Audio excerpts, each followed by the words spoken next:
Sikilizeni, msiogope wala msifadhaike mioyoni mwenu. Mnamwamini Mungu, niaminini na mimi.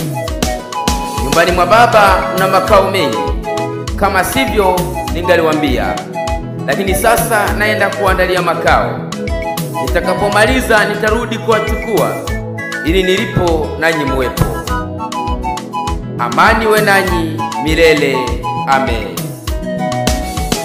Nyumbani, nyumbani, nyumbani, nyumbani, nyumbani kwa Baba, nyumbani, nyumbani kwa Baba, nyumbani, nyumbani, nyumbani, nyumbani, nyumbani, nyumbani kwa Baba, nyumbani, nyumbani kwa Baba, nyumbani, natamani kufika nyumbani, natamani kufika nyumbani, nyumbani kwa Baba, nyumbani, nyumbani kwa Baba, nyumbani.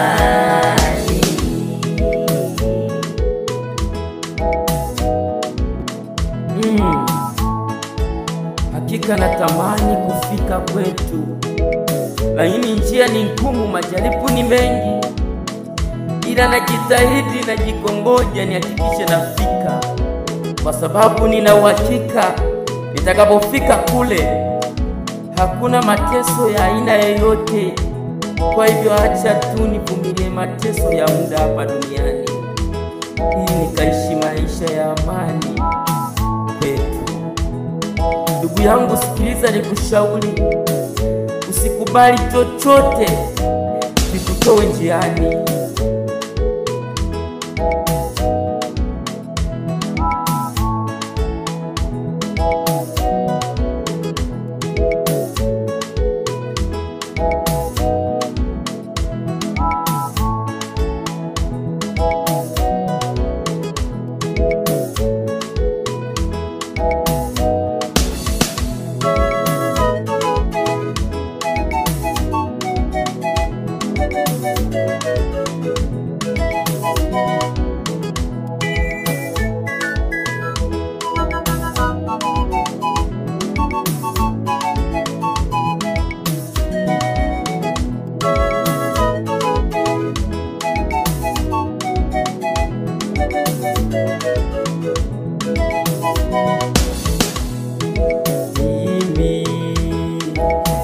Nimekubali kuacha vyote, lakini siyo kumwacha Yesu. Nimekubali safari zote nitaziacha, lakini mbinguni nitakwenda. Natamani nishare na wewe jambo hili. Kuna hii tabia ya baadhi ya watu kuishi maisha yasiyokuwa ya kwao.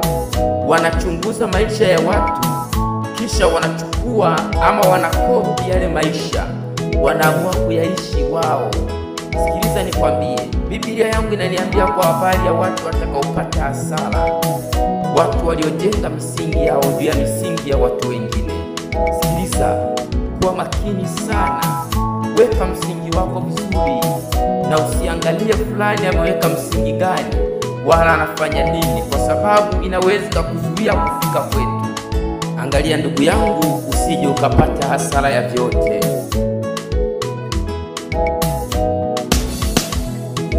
Twende, twende, wewe, twende mbinguni kwa Baba.